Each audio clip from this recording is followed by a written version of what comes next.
Okay, welcome to the 29th class meeting of EECE574, the graduate level probability and random processes. We are going to finish this temporal characteristics part of the random processes today, and I hope I have enough time on this Thursday to cover all the material related to the spectral characteristics.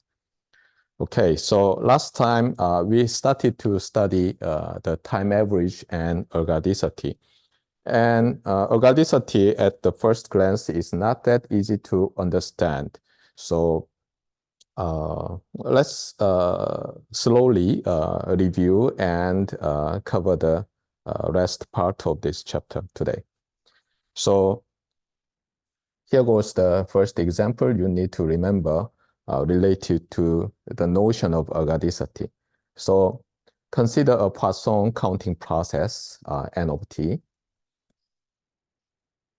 And suppose you are given a single sample path, something like this. So you observe a single event that capital N of t equals a deterministic function N of t.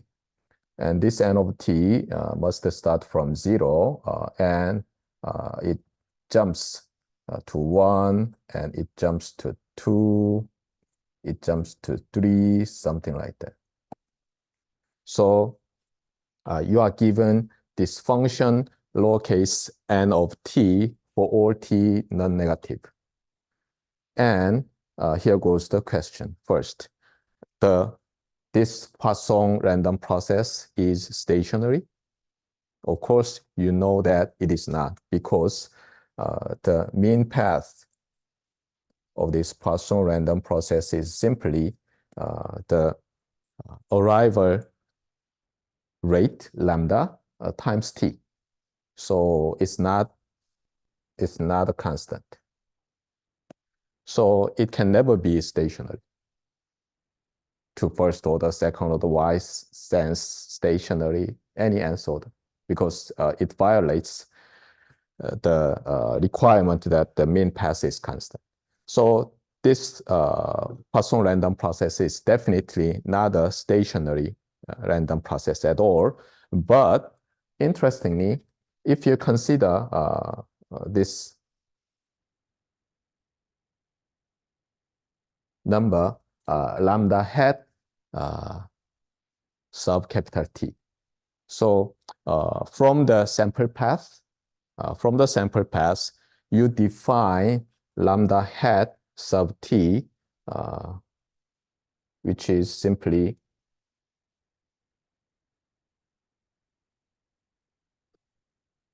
the sample path, the value of sample path at time capital T divided by that capital T. What does that mean? So for example, in this case, suppose you have some T1, T2, and T3, something like that. You may uniformly sample, but it doesn't matter. What is, in this case, lambda hat T1? It is 0, right? What is lambda hat T1? It is what? It is 1 over T1. What is T2? That is, sorry, T1 is 0. T2 is 1 over T2. T3 is 3 over T3, something like that. And now consider a sufficiently large capital T. Then what happens? You know that not only the mean of the random process, but also the variance of the random process. You can view n of t as a random variable and then compute the mean and variance. They happen to be the same and equal to lambda t. What does that mean? If you divide t by capital NT, what happens? This goes to 0 as capital T tends to infinity. Why? Because this as a random variable, has mean what? Mean of this random variable is lambda for all t, and the variance of this random variable equals what? T squared, 1 over t squared times the variance of nt, which is lambda t, and this is lambda over t, that goes to 0. If you have a sequence of random variables that whose elements has mean 0, but variance tends to 0, what happens? It converges to the constant in the at least mean square sense, right? So if you choose sufficiently large t, then what will happen? Let me just say, of course, this is an abuse of notation. You may say that this lambda hat sub infinity is very close to lambda. And you may say, so what? You have just estimated the arrival rate of this Poisson random process. But interesting thing is that the Poisson counting process is just fully characterized by this single parameter, the arrival rate. So you have just fully characterized the Poisson random process by observing a single sample path.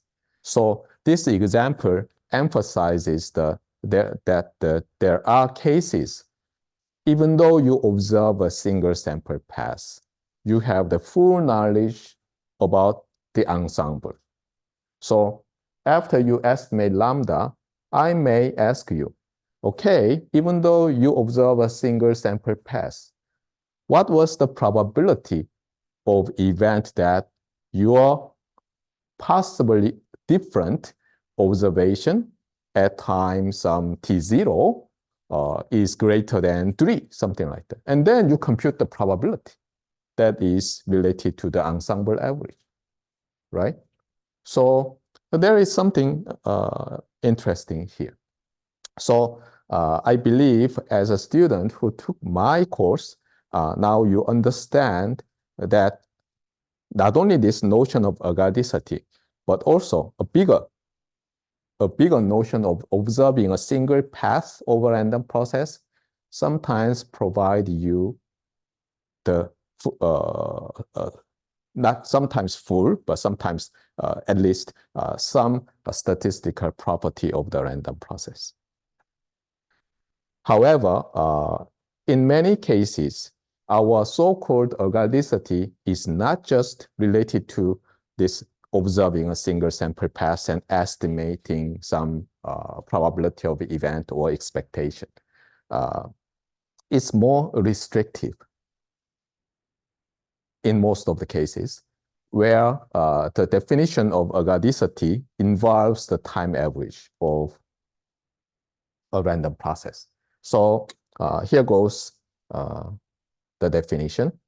And I reviewed myself the last lecture, and it seems that it would be more helpful, not only just first we consider continuous time processes and ergodicity and consider discrete time. It would be more educational to think about this ergodicity with discrete time random processes. So here goes the interesting observation. Today I'm going to talk about the relation between the law of large numbers and the ergodicity. Okay, and what was the law of large numbers? In order to talk about law of large numbers, first, law of large numbers, you have to recall that any law of large numbers is related to a random sequence of random variables. So you are given a sequence of random variables, for example, x sub I. But in order to make the relation between the discrete time random process, let me just say xn. It could be, n could be a member of n. It doesn't matter much, but in order to generalize the law of large numbers, so let's think about a discrete time random process. Then, given that, of course, you need some conditions because the law of large numbers involves the modes of convergence of a sequence of random variables. Sometimes you establish a strong law of large numbers. Sometimes you establish a weak law of large numbers, something like that. Or even you can establish some law of large numbers in the mean square sense. It doesn't matter as far as the choice of modes of convergence suits your application. You can think about any law of large numbers, even though the strong law and weak law are very famous.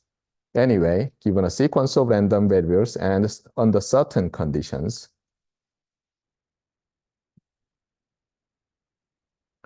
what happens?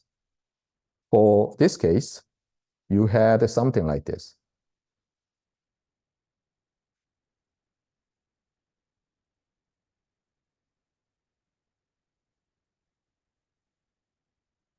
Here, capital N is not a random variable, just a number.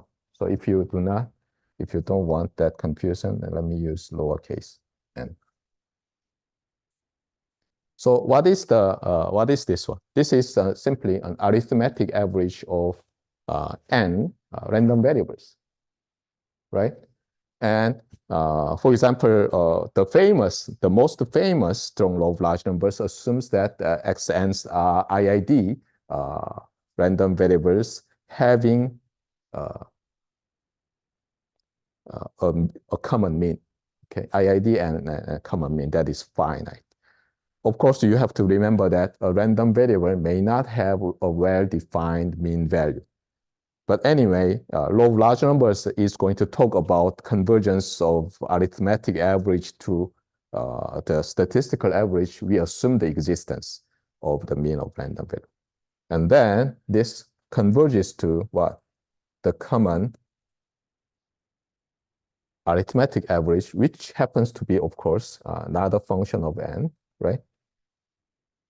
In some sense, in almost sure sense, in probability sense, or if you want, in distribution sense. But anyway, okay. Now, let's consider this case. Then, how do you need to change the left-hand side? Here in the original law of large numbers, given a sequence of random variables, you somehow took the right-hand side terms of the sequence, right? But as you remember, in the continuous time random process and its time average is not that good. So what we do is that we take 2n plus 1 terms. So we have capital X of negative n plus dot dot dot up to x0 plus dot dot dot up to x of n. Then what happens? You have 2n plus 1 terms, as you remember in the high school math, right? You know how to count these numbers.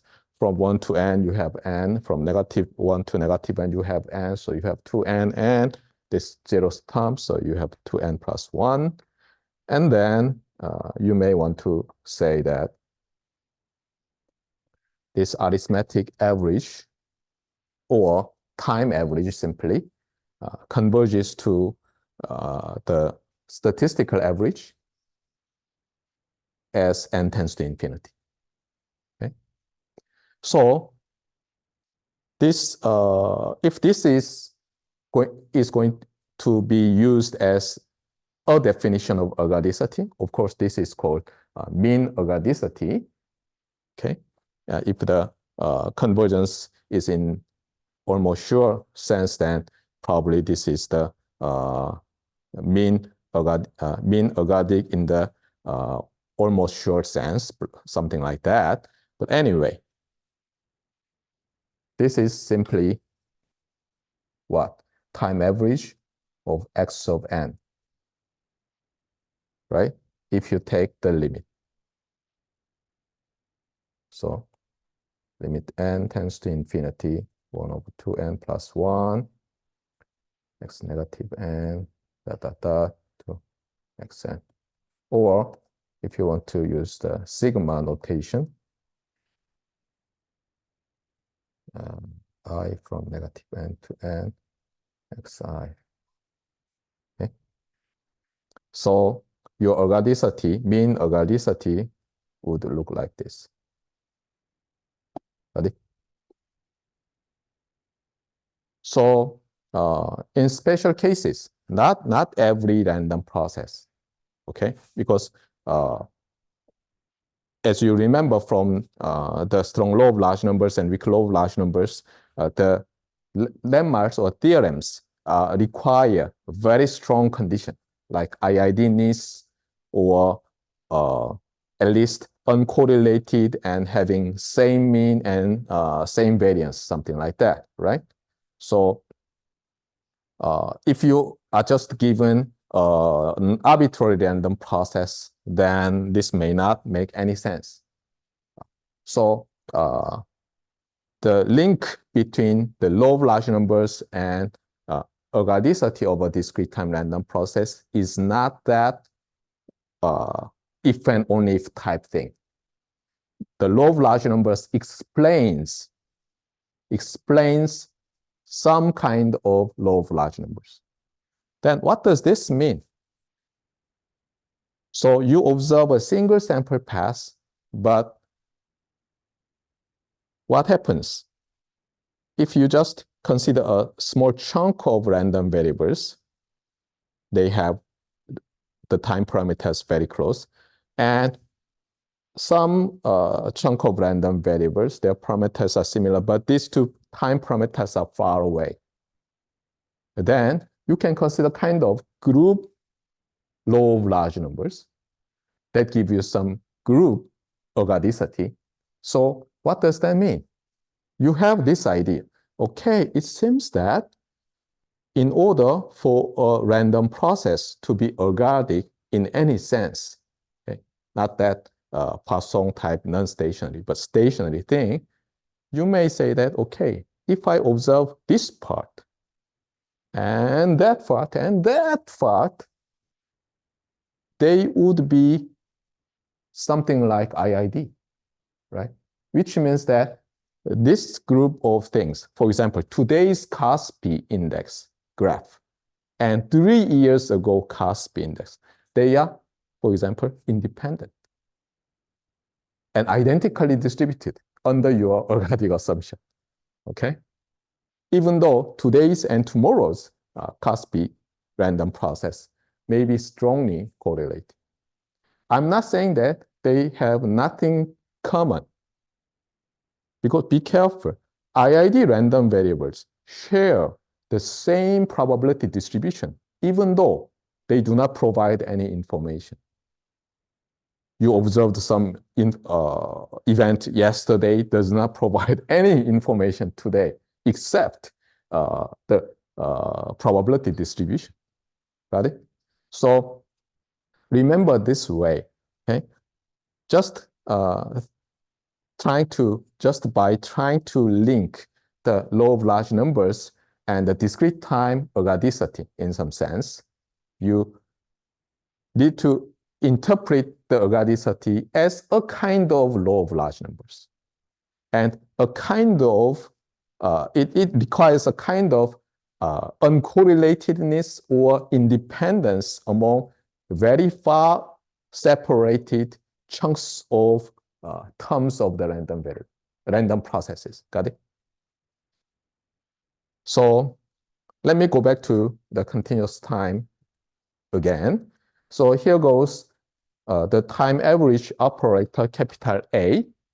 And here you must remember that the convention is that this operator operates on the function of time t, okay? If you have time parameter t and tau, only t is used in the average. So if you have a discrete deterministic function, then what do you have? You have the limit of the kind of normalized integration.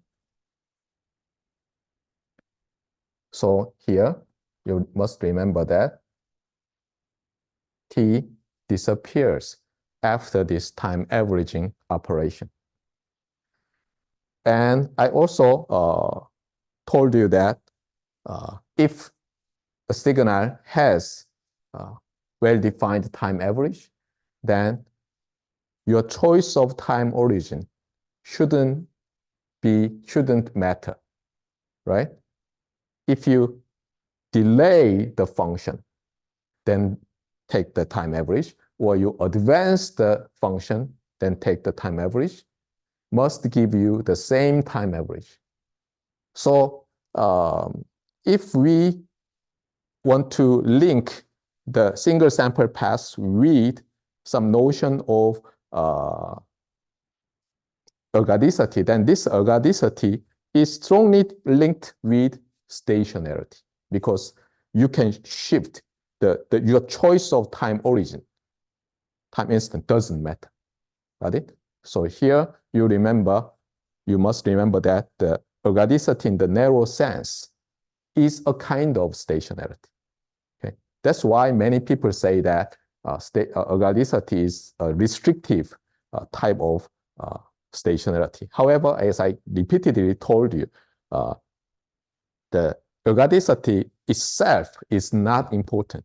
What is important is that from a single observation, we must answer this question, can we make a statistical inference?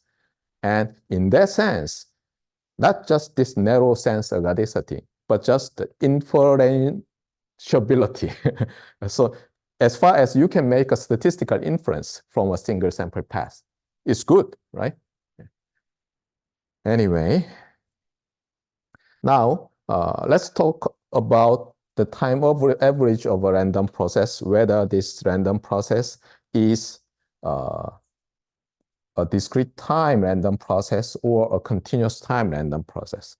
Now this time operator can be limit of the integral divided by time length of the time interval, or the limit of the summation of the terms in a discrete time random process divided by the window size. The first question is what? What is this? This involves the limit operation, right? And you have summation or integration of random variables that are jointly distributed. So this is what? This involves some convergence mode, some convergence of not just a sequence of random variables. Actually, you have ordered countably or uncountably infinite number of random variables. Okay, if you handle discrete time random variables, then you may say that by increasing the window size, you have a new random variable. So you have a sequence of random variables. However, in the continuous time case, if you increase the by increasing the time averaging window, you have uncountably infinite number of random variables. But what is good is that if the limit as t tends to infinity exists, then from the theory of mathematical analysis, your, for example, uniformly taken samples, which forms a sequence of random variables, must converge to the same limit. Okay, so probably you remember this result. If, in terms of our high school math, if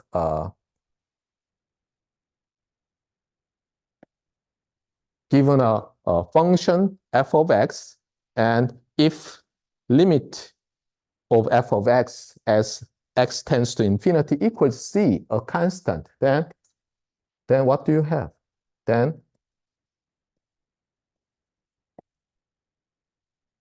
its sampled version converges to the same thing, right? As you know from high school math. Otherwise, it doesn't make sense, right? Of course, the converse is not true. right? For example, cosine 2 pi n. Then if you take at every integer, it's 0, so it converges. However, the function does not converge, it oscillates, right? So be careful. Anyway, so some convergence is involved, and convergence of a sequence is not precise, but you may say that the sequence, some convergence of sequence, a sequence of random variables, right? And sequence of random variables in general converges to what? A random variable. So you must remember time average of a random process is in general a random variable. So this is a random variable. Now, second question. What if you consider time average of a random process sampled at t plus tau and x sampled at t? And when they are multiplied, you put the conjugation.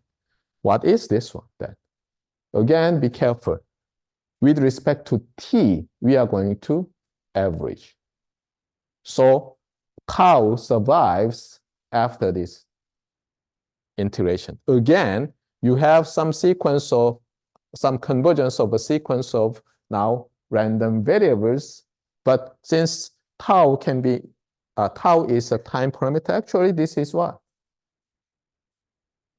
Random processes. So you have to talk about the convergence of infinitely many random processes, actually.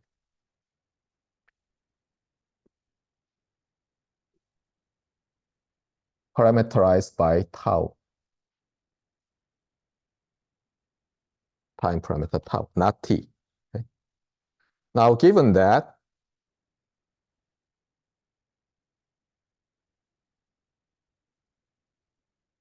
what are the corresponding ensemble averages to these two time averages? First one is x of t, as I've written here, and second one is the so-called autocorrelation function. So expectation of x of t is what? This is, in general, a function of t. What is then the autocorrelation function? It's a function of t and tau in general. Okay. So from the beginning, if we just compare corresponding time and ensemble averages, they are totally unrelated at all. See that? What is this one if it converges? It's a random variable. Is it a random variable? Well, you may say that it's a kind of random variable at t. There is no t here, but it has t. So in order to link the time average with corresponding ensemble average, we have to assume that we need to introduce some assumption that removes the dependence on t. That is what? That is a kind of stationarity. So usually we assume that the process is stationary, at least stationary to order 1, or vice versa stationary, or second order stationary, or sometimes strong, strict sense stationary. Got it? Then what happens? Still be careful.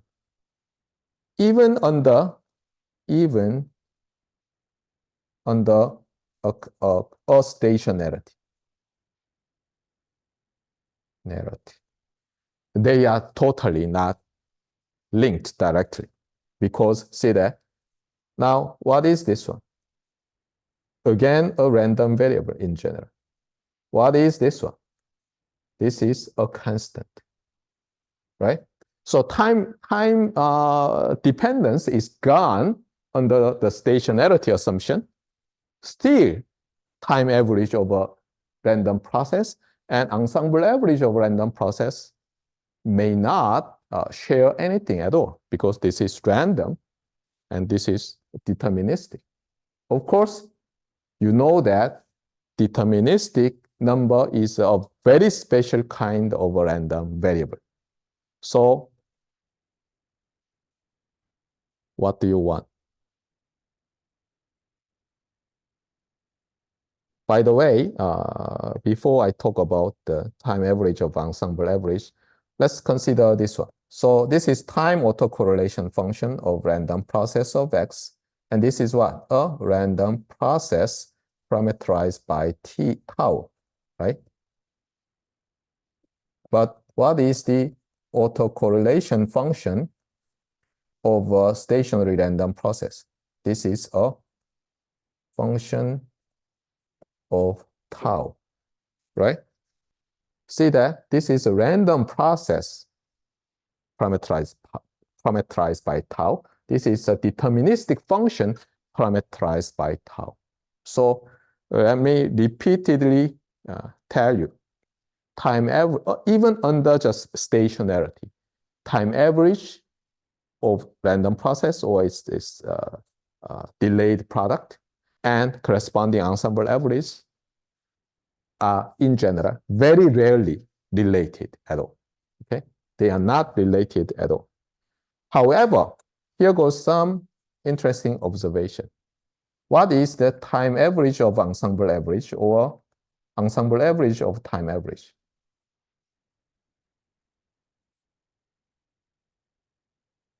Which means that A of E of something.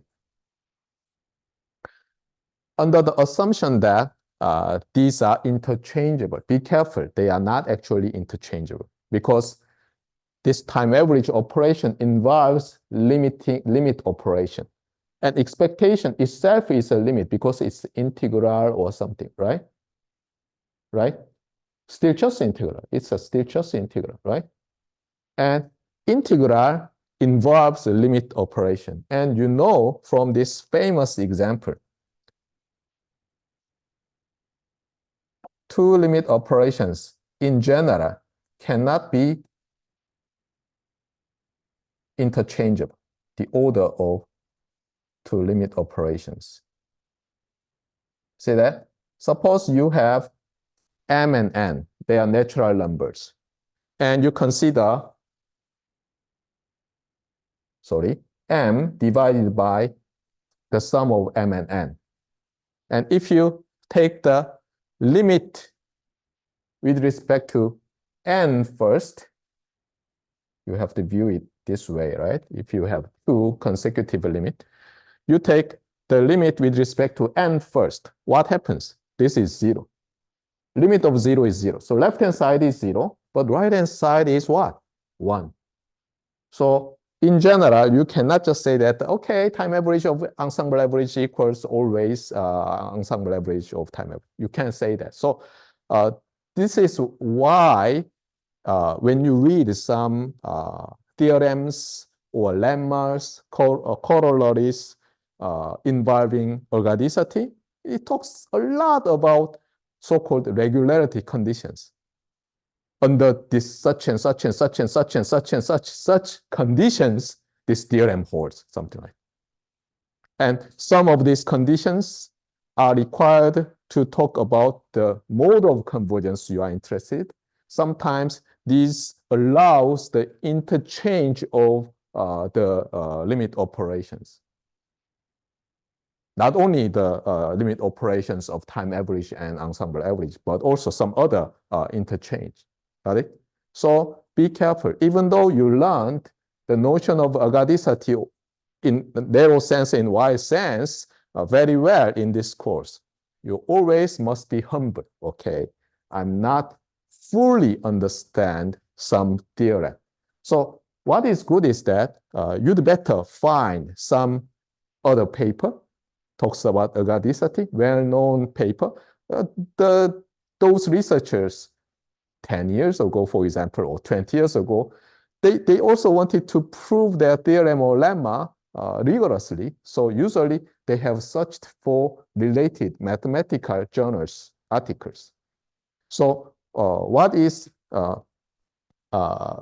relieving us is that if you read those research articles carefully and have some folder that collects the important theorems related to ergodicity, then you just use it as if they are just the tools in your toolbox. Okay? However, if you really want to derive something new, then there is a big room. If you open it, you have suddenly 2 million people housing some stadium or colosseum where you have to survive among the gladiators, something like that. So be careful. Anyway, so under certain conditions, time average of ensemble average are the same. And if you combine these two, so you have some kind of stationarity. And if you assume that it's possible to interchange the order of time average and ensemble average, and then what happens? You have something like this. So consider time average or ensemble average of time average. Now, this is what? A random variable, right? In general, it's not a function of t. But if you take the expectation, you are done. And sometimes this is simply same as what? Ensemble average of x of t, right? So you have something now. But ergodicity is not just about the time average of ensemble average. What you want is that even without having this ensemble average on the left-hand side, you want the time average equals the ensemble average. Got it? Okay, so let's talk more about ergodicity. Since there are countable, at least countably infinite number of first order, second order, third order, fourth order moments, even when you are given a single random process, right? Because according to Kolmogorov's theorem, how many joint distributions do you have? Countably infinite. You take single one, that is countably infinite already. You take 2 samples, that is countably infinite. You take 3 samples, any n samples, right? Similarly, even for ensemble average of those things, you take samples, finite number, and you multiply somehow by putting conjugation, some here and there, right?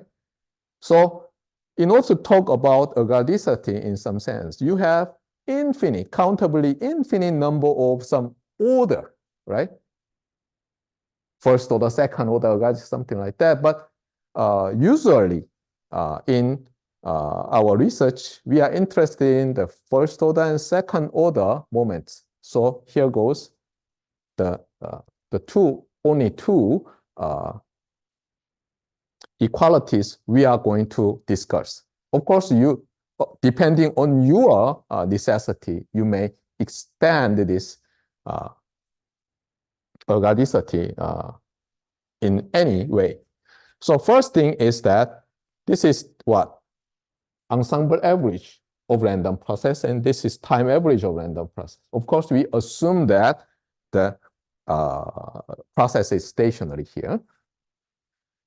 And if we have this equality, then we are going to say that this random process is mean ergodic, or ergodic in the mean function.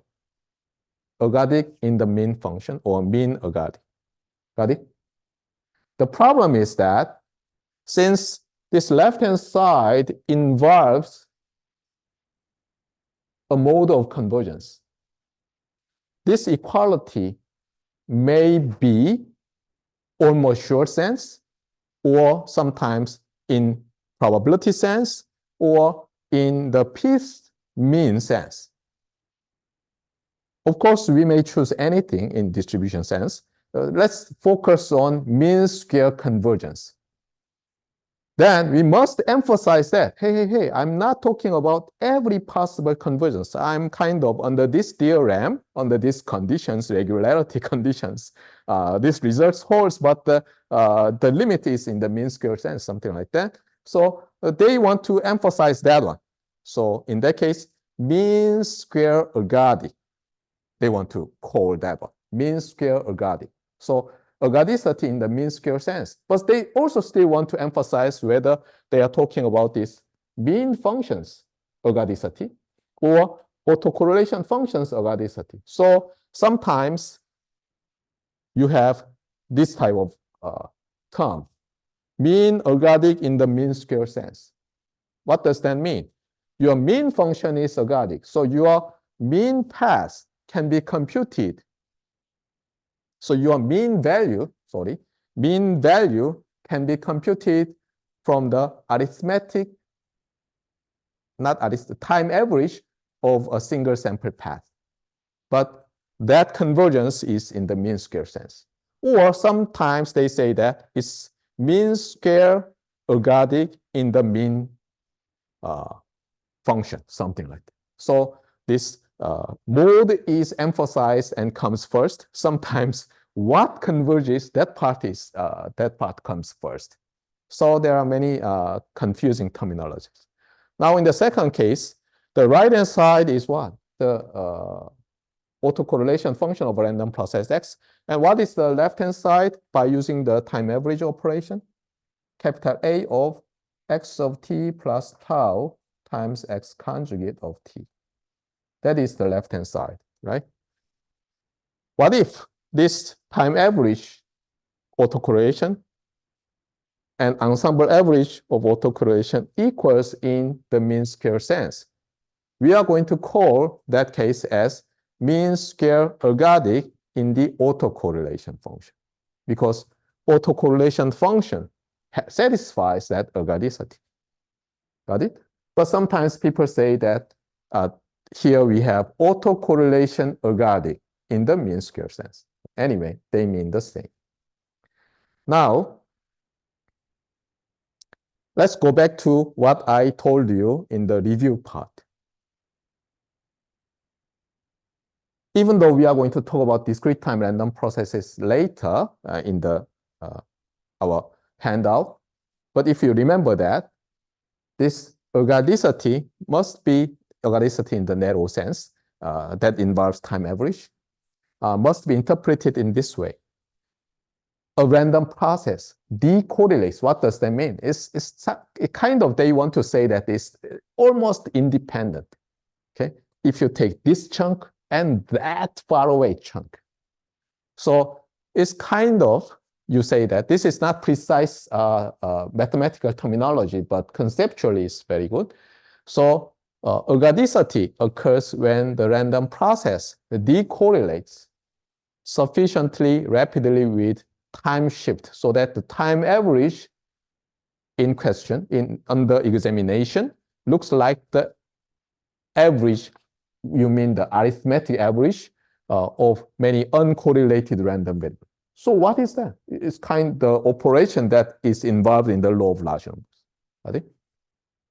So, which in turn, by appropriate forms of weak law of large numbers, or if you want strong law of large numbers, or other sense of large numbers. Right? Actually, this is the what? This is the kind of justifying assumption of our use of past data to construct our probabilistic model. Even though we observe single sample paths, for example, Cosby, starting 9 and ending 3:30 p.m. every day, if we view it as a continuous time random process, it's like at 9 o'clock it moves away, and at 3:30 it fixes. And then you may say that there is no market, but you may say that it is constant for the until the next morning 9 a.m. Or if it was Friday, then on Monday, or if you have some substitute Monday holiday and Tuesday night. Anyway, you observe a single sample path, but you want to construct some probabilistic model and saying that I'm a quant, I'm a financial signal processing guy, and I want to do some artificial intelligence-based investment, blah blah blah. You want to claim, or you may found some company like that, right? And what kind of assumption is made? The ergodic assumption, in some sense. You believe that today's Kaspi, which is not yet realized, has some common statistical property with the past. Okay, but be careful. As I told you, that assumption is never true. Okay, it is in a normal day it would be fitting very well, but it's never true. So I myself does not believe in AI yet. I myself do not fully rely on AI. I just believe that it's a very good and amazing invention of our human being. However, it's different from us. We, the human being, can do some, make some inference, not just, how do you say that? Inductively, right? You remember what is mathematical induction?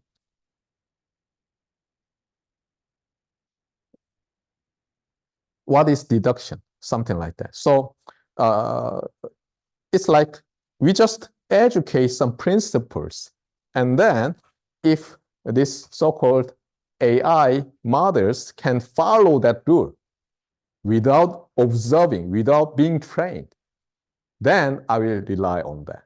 Okay. And another thing is this one. It's related to the legal, it's legal responsibility. For example, we just replace our pilot, passenger jet pilot with AI model, and after some accident, we find that the cause of the problem was that AI pilot. Who will take the responsibility? Can we blame and say that, hey, shut that AI model down? And it's not possible, right? You have to remember that every criminal law is based on our human beings, how to say that, the kind of mindset of revengeness or avengeness, right? And you cannot just say that, hey, my failure is due to this plastic tip. Can you say that? You want to blame some person. You want to ruin that person's life by asking the response, ask the responsibility. So it's legal thing eventually. So that's why I always hate that Elon Musk's nomenclature saying full self-driving or autopilot. I believe he was not well educated in his engineering school. I believe he just crosses the line too easy. If I were him, I would never name my system like that, even though it says well.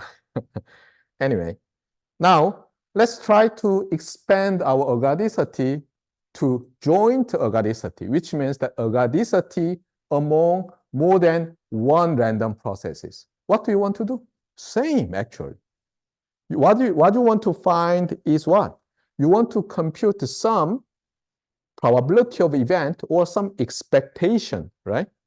But you cannot have the information because you observe only, for example, single sample path. What do?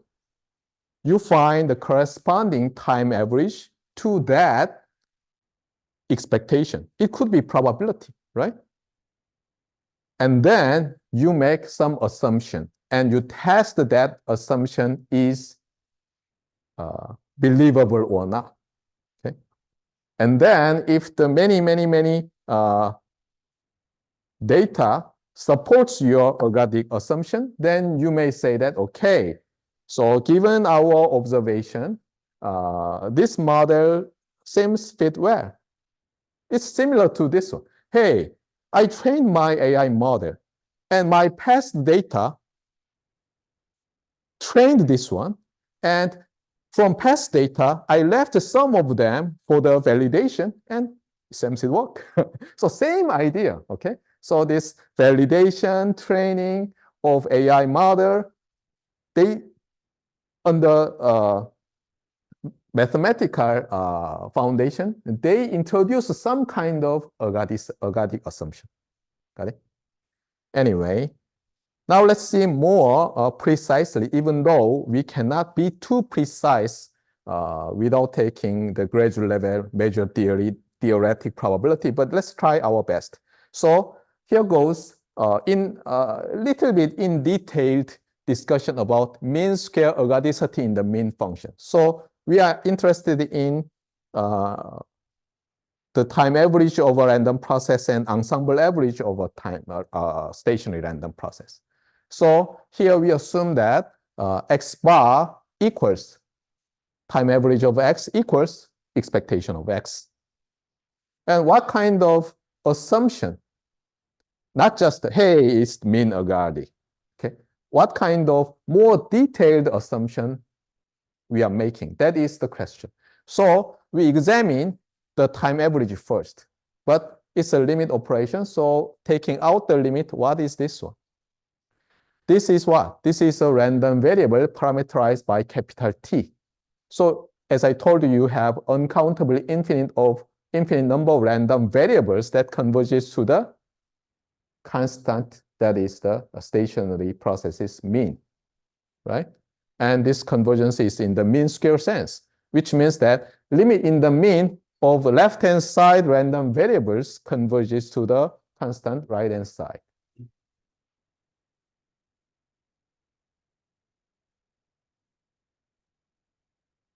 And here goes something interesting.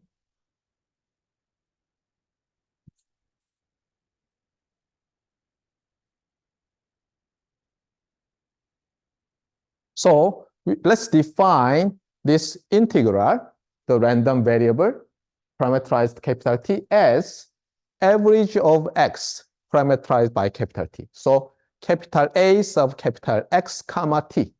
Let's call this. Got it? So this is a random variable.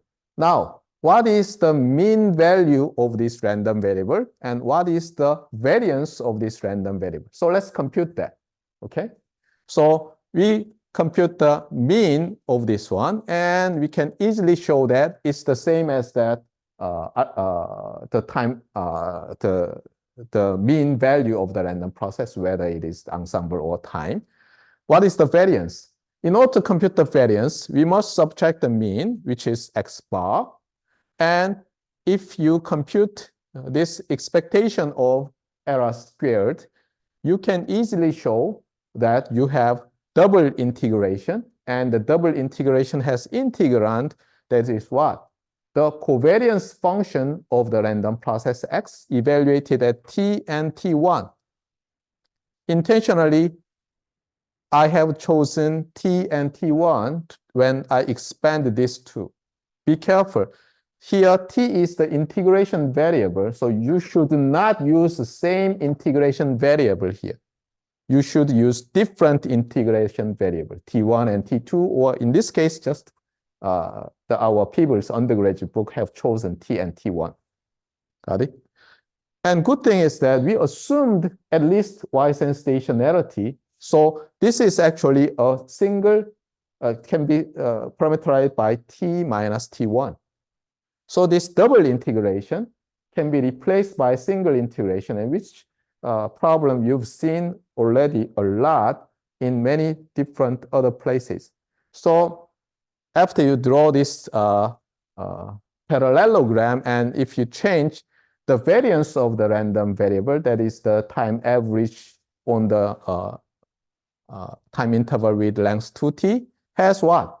Something interesting. See that? You have autocovariance function parameterized by tau that is windowed by triangular function, time-limited triangular function. See that? 1 minus absolute value of tau divided by 2t. What is that? I have pictured here. It's graph. It starts from negative infinity, it is 0, and it starts to climb up at tau equals negative 2t. and it pinnacles at origin to to 1, and then it goes down and 0. So this is a time-limited triangular function. So this integral is simply what? Windowing of your autocorrelation function. So let's discuss the rest of the part later. So you have what? Let's go back to this one again. This random variable has mean what? Mean and variance given what? X bar, and variance is what? 1 over 2t after everything. And you have integration covariance of tau d tau, right? Now, suppose for sufficiently large t, that is what we are going to do, right? We take sufficiently large t. What if this goes to 0? What does that mean? The random variable becomes a constant, right? When a random variable has a finite mean and very small variance, you can just approximate it as an engineer by a constant, that mean, right? So here, again, if this tends to 0, then we are happy. So the claim is like this. A random process, a stationary random process is mean square ergodic in the mean function, if and only if this is 0. Now, if that if and only if is too strong, we may relax the condition, but we can only relax that one. So what we do is that we relax that condition, the variance tends to 0, as this one. Variance still tends to 0, but not because of this integral goes to 0, but also not just because, but because it's an upper bound tends to 0. And there are many ways to find an upper bound, but our Peebles textbook shows a simple upper bound. So we observe the fact that the triangular function is upper bounded by this rectangular function, right? So you may just cut the covariance function from negative 2t to 2t, and if the integral is finite and divided by 2t tends to 0, then what? Because upper bound tends to 0, your variance tends to 0. Let's relax more. What if we just replace this one to absolute value? Say that here we have taken absolute value of the argument, so we have an upper bound. We have an upper bound, and we remove that one. So here goes another condition. If our autocorrelation function has what? Finite time average with respect to tau, then our stationary process is mean square ergodic in the mean. And also, we can do this. Let's just replace this upper and lower limit of integral to plus infinity and minus infinity. And let's take the absolute value of the autocorrelation function, saying that autocorrelation function is absolutely integrable. What happens? Since this is a finite number, if we divide by 2t and take t to infinity, this is 0. And that is 0, which means variance is 0. So there are many sufficient conditions for a stationary random process to be mean square ergodic in the mean. But they are all rely on what? Computation of the mean and variance, and the key is that variance tends to 0. Okay? Now here goes some interesting examples related to ergodicity. And consider this one. A random process of a continuous time random process x of t equals a random variable x for all t, but this random variable is, for example, Gaussian, is, for example, uniform, continuous uniform, something like that. The first question is this one. Is this random process stationary in any sense? Capital X of t equals random variable A for all t.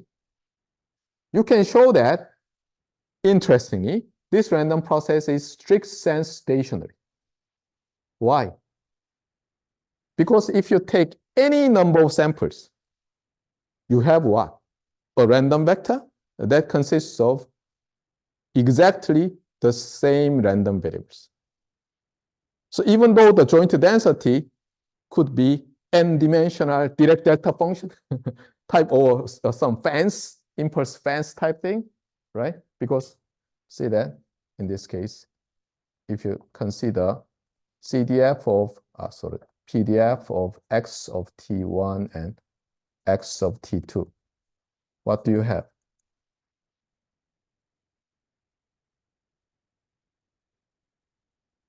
Your 2D scatter plan must lie on the line x2 equals x1, right?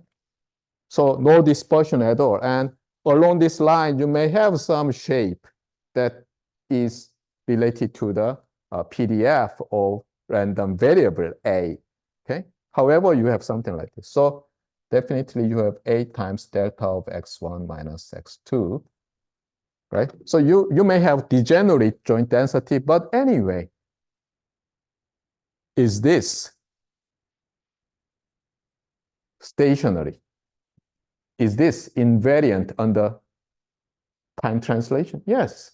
For example, you shift by delta, it doesn't change. Same thing for any number of samples. So this random process is one of the simplest strict sense stationary random process. Now, let me ask you a question. Is this ergodic? More precisely, my question is this ergodic in the mean function? What is the mean function? Mean function is constant, right? The ensemble average mean is equals what? Mean of random variable A that is constant for all t. Now I'm asking your time average of a single sample pass from that provides you that statistical average? Definitely, your answer is no. Okay, so this strict sense stationary random process is not ergodic in the mean. Okay? So it's not mean square ergodic in the mean function, right? Now, your friendly x of t equals r cosine 2 pi f0 t plus theta. Here, let's assume r is a Rayleigh random variable and f0 is non-zero and theta is uniform, continuous uniform on the interval 0 to 2 pi. Interestingly, as probably you've seen in some homework problem, this random process is what? Is a Gaussian random process. It's a Gaussian random process. Of course, you can easily see that its first order distribution is Gaussian, zero mean Gaussian, because you have Rayleigh magnitude and uniform phase. So what do you have? You have complex Gaussian, but you take real part. So you have Gaussian random variable. If you take two, then you can again show that they are jointly Gaussian, even though their correlation is what? Periodic. You remember that, right? Its correlation function is a periodic function. If you have phase 2 pi f0 t plus theta equals to integer multiple of 2 pi, then you observe exactly same value. So your autocorrelation function is periodic. Now question, is this strict sense stationary? And you remember that this random variable is what? Y sense stationary. And I've just told you this is Gaussian random process. So this is what? A strict sense stationary random process. Interesting. When R is Rayleigh and theta is uniform on 0 to 2 pi. Here goes the question. is this strict and stationary random process mean ergodic or ergodic in the mean function? Yes, because its mean function is 0, and any sample path after time average, it is 0. So interestingly, this is, you can show that this is mean square ergodic in the mean. And how can you prove it? So let's go back to our autocorrelation function. What is that? Probably it's something like if the variance of r squared is 1, the power of this, let's assume is equal to 1, then you have just cosine 2 pi f0 tau. And since mean is 0, this equals the autocorrelation function. Now,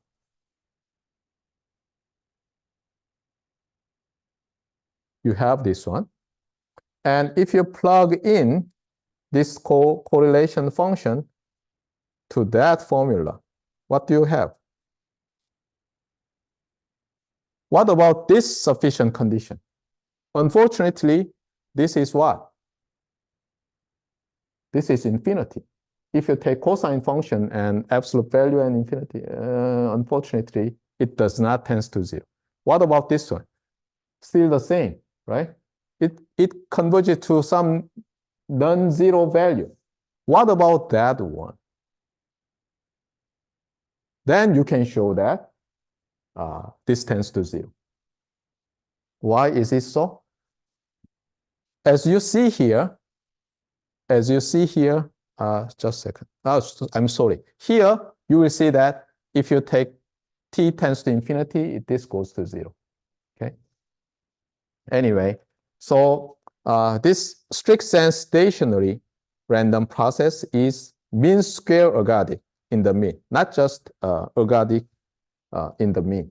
You can show that that is mean square ergodic in the mean function.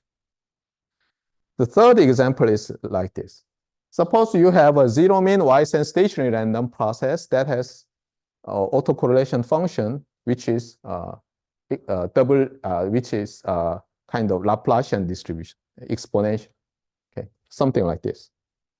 Now, is this random process ergodic, and especially mean square ergodic in the mean function? Since it is assumed that the random process has zero mean, this autocorrelation function is autocovariance function. So we can use that result. Hey, so let me handle this covariance function. So we do this. Of course, in our assumption, we need this. This is 1/2, but anyway, 2 times time average. So this is time average, which is appears that theorem. Okay, see that? This is what? This equals 2 times 1/4t to t, which is 2 times time average of absolute value of correlation function, the absolute value of the correlation function evaluated at t.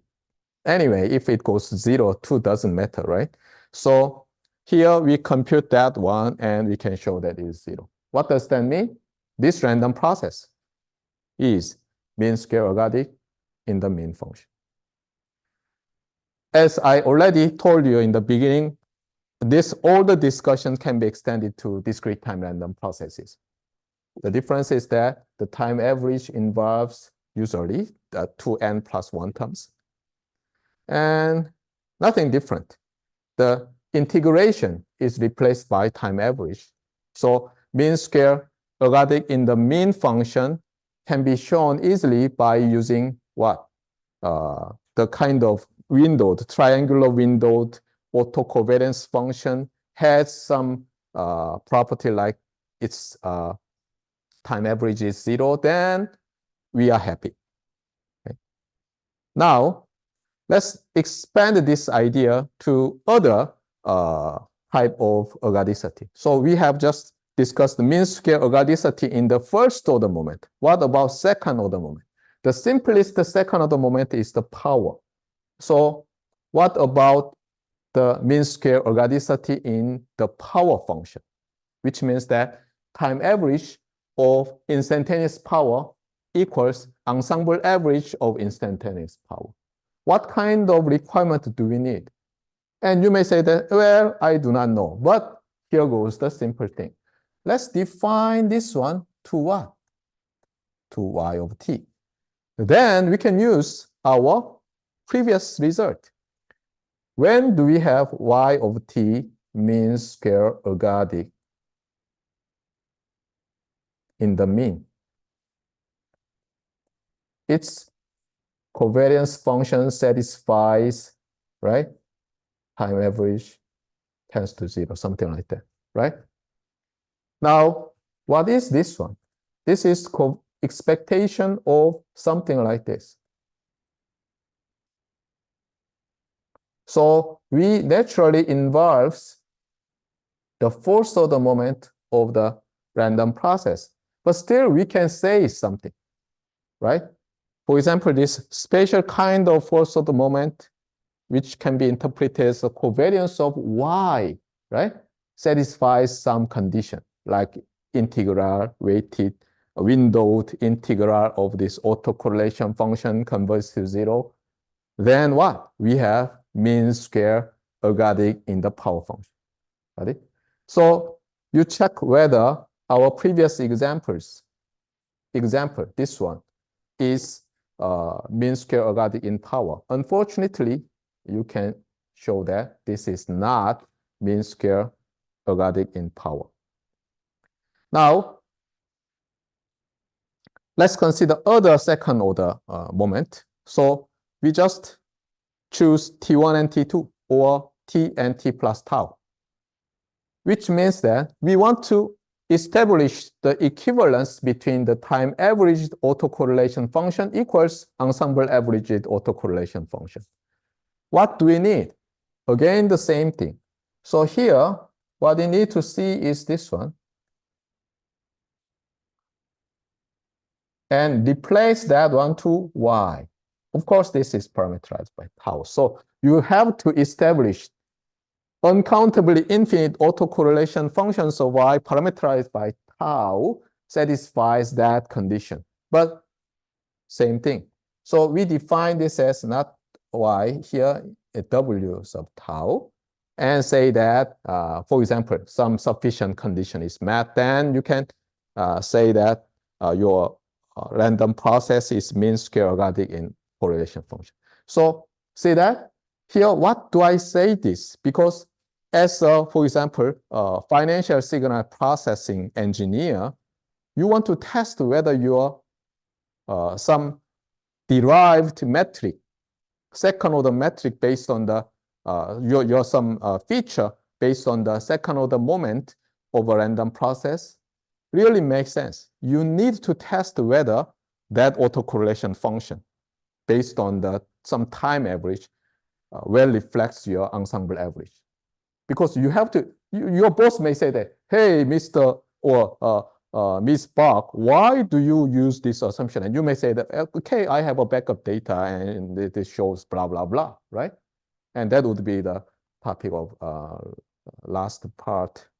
But anyway, also we may correlate, for example, NASDAQ index and CASDAQ index, right? In that case, we have cross correlation ergodicity.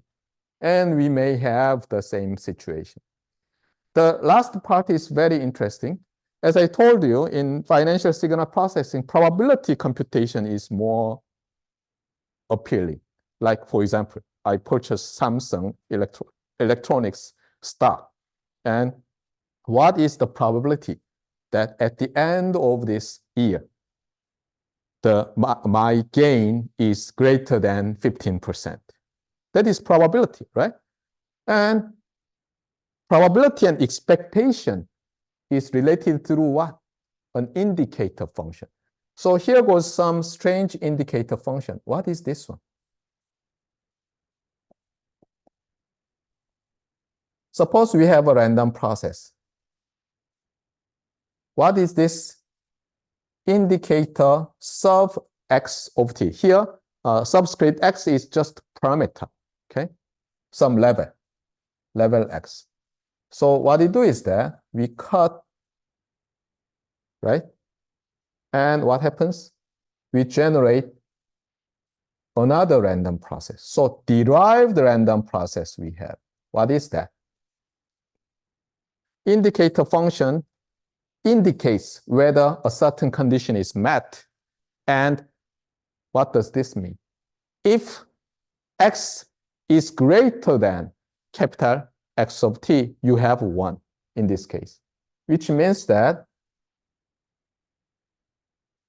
up to that point, you have 1, and suddenly you have 0. In this case, right? So it indicates, and since this is what? Capital X of t is less than or equal to this x, it is related to what? Its expectation is simply what? First order CDF of the random process of x evaluated at x. Okay? So this is what I just told you, the probability you want to compute. Okay? Now, and since it is time to wrap up, since you have just found some function, some new random process, derived random process, that gives you the information you need. Now, in order to establish ergodicity, what you need to do is that using this function, I sub x of t, you need to show your ergodic assumption is reasonable. So what do? Using that function, using that function's correlation function. So here you see covariance function of Ix, right? If its triangular windowed version goes to 0, then you establish mean square ergodicity. Got it? So you can do many things. Okay, since we just have run out of time, we will defer this discussion to our next class meeting. But this is the part where how you compute the time average over single sample pass. Because anyway, given a random process that ranges in the time domain from negative infinity to positive infinity, you can't compute the time average at all, right? But as an engineer, what does that mean by infinity? Positive infinity and negative infinity. It could be +1 microsecond and -1 microsecond, depending on your application, or trillion years after and trillion years before at this moment. It depends on application. So anyway, we truncate like this and then compute the partial time average. But anyway, that's the idea. And in the next class meeting, we have to cover entire next chapter about spectral characteristics of a random process. Okay, that's all for the day.